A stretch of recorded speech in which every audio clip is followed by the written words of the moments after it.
First things first, Remi, how are you? I'm good. How are you? I'm not too bad. Yeah? Almost falling off my chair, but other than that, I'm very good.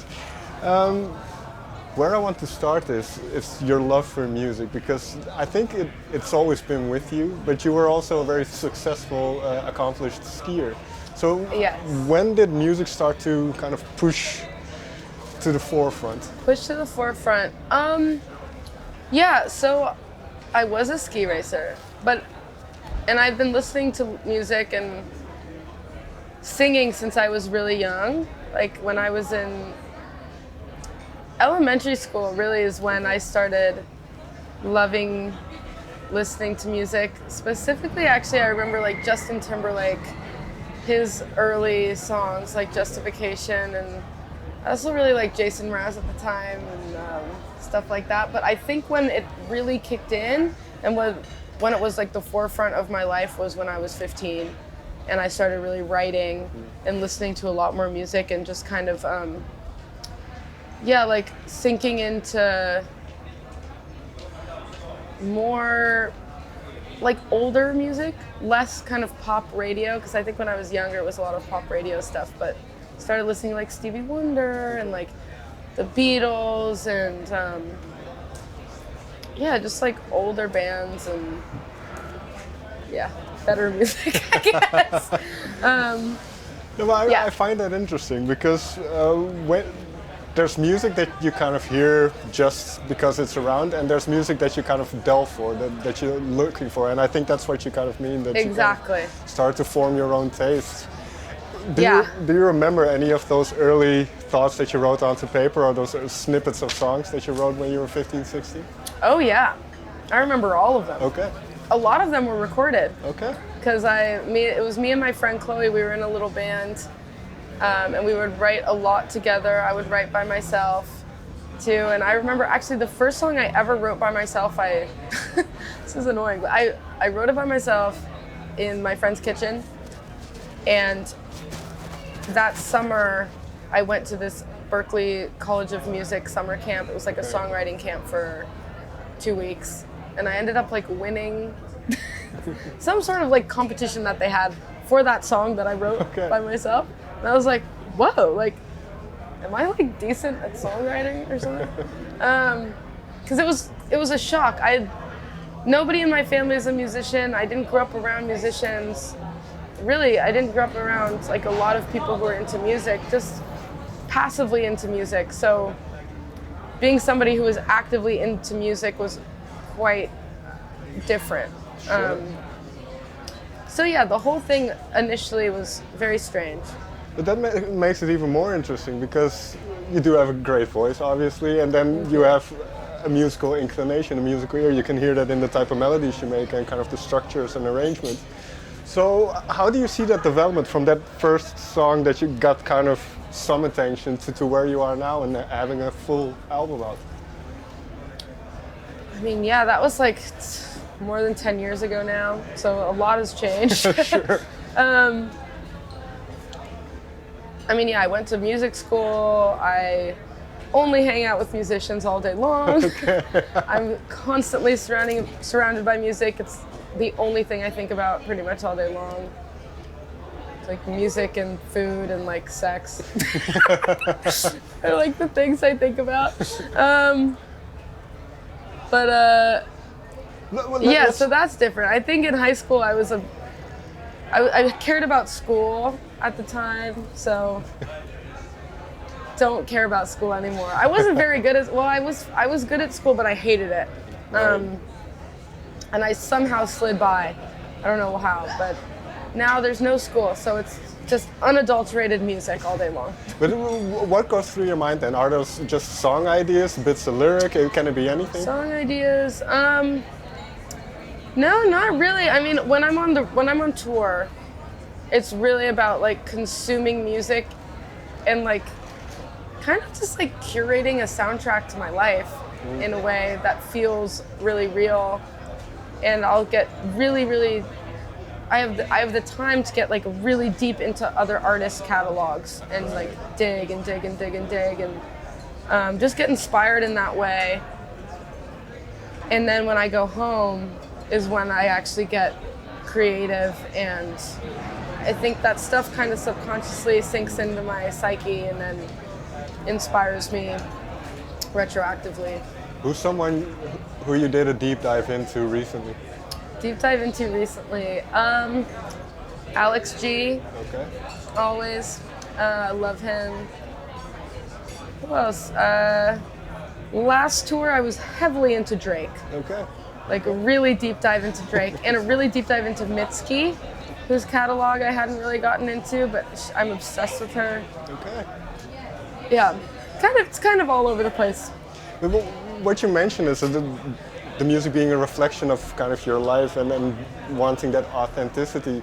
It can be quite confronting, I suppose, for yourself as well, because if I go through all the lyrics, you reveal a lot about yourself, and you kind of hold the mirror up to yourself. So what is that like to be that personal, but also to have fun with it in a way? Yeah, I mean, I think it's kind of how I live my life. I don't like to take anything all that seriously, and if I am taking something seriously, I know something's wrong.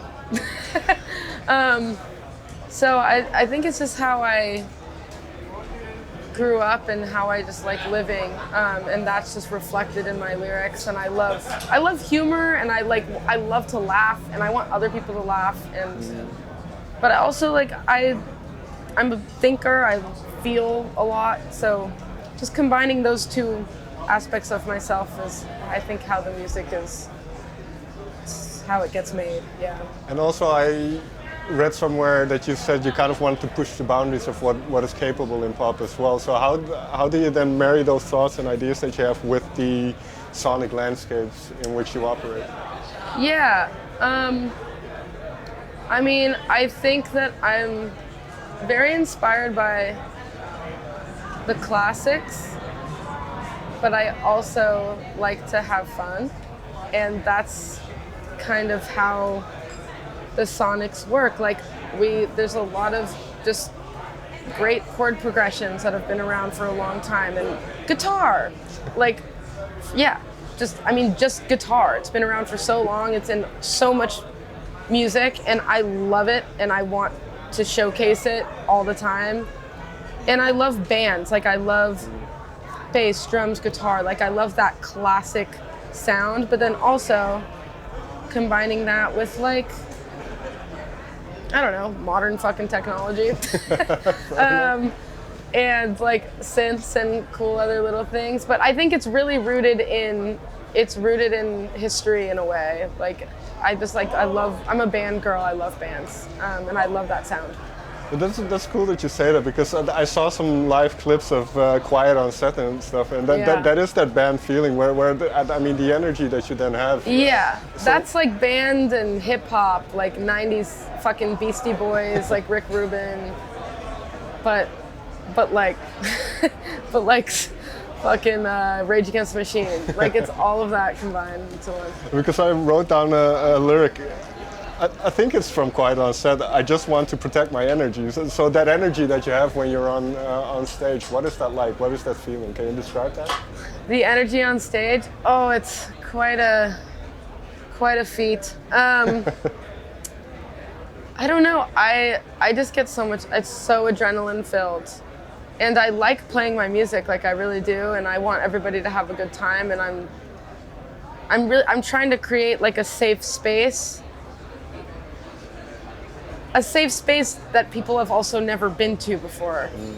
Like I want people to have a very new experience, and it to be really unique, and for people I don't want people to ever experience my show in any sort of capacity except for with me. But I want it to be fun and comforting and safe, and I want it to feel like a college party. Yeah, fair enough. Yeah. And so what you allude to now is very interesting as well, because I read in some interviews that control is an important thing for you. Creative control. Yeah, exactly. That you want to be able to do whatever it is that you want, and to kind of, and I suppose that works on stage as well, where you want to control the audience. Yeah. I mean, I'm a bit of a boss. I boss up a bit. And yeah, I think part of that is I have I think I just have like a vision that I want to execute, and yeah, I need it. I can. The only people that I invite into my creative process are the ones that I really, really trust. And there are a lot of people like that, but it's really rooted in my, in my vision and in my sound and in what I want to do and how I see the world for myself. So maybe this is too early days, but Juno has been out now for a while. So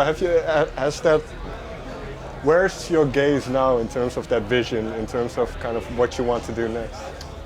Well, whenever I'm home, I'm writing. I'm in the process of making a new album, so I mean, everything's constantly evolving. My sound's constantly evolving. I'm constantly evolving as a person, and it's moving and shaking. I can't even give you like a really strong identity for what's going on next because I'm still figuring it out, and I've just been on the road touring this album for so long. But I feel amazing about the music I make. Like I'm just having like a really good time. That's cool. Which is all I really want to have ever. So it's going well. But yeah, that's good. Then keep doing what you're doing. Finally then, because you say that you like performing your music, and as I mentioned, Juno has been out for a little bit now. Have some of the songs taken on different meanings now for you because you play them so much and because you're involved with them as much? Yeah. It's interesting. I feel like sometimes I've done the song so many times live that it's so in my bones, like I don't even think about it anymore. And I'm feeling the energy of the room and the crowd more than I am the energy of the songs because I've done it so many times. But yeah, I think a lot of the meanings of the songs have evolved, and I think it's just fun to reflect back on where I was at the time of my life that I was writing those tunes, and for a lot of them I was incredibly depressed. Okay. I know it sounds like a very upbeat, joyous record, but I was going through kind of a rough patch, as everybody was. It was in the middle of COVID, so. You can hear that in the lyrics. If you pay close attention, there are bits in there where, as I mentioned, you confront yourself with certain behaviors or yes, dislikes. constantly confronting myself with my behavior. Yeah. But well, yeah. Does it help? Does it help kind of getting those thoughts out and kind of reflecting on who you are?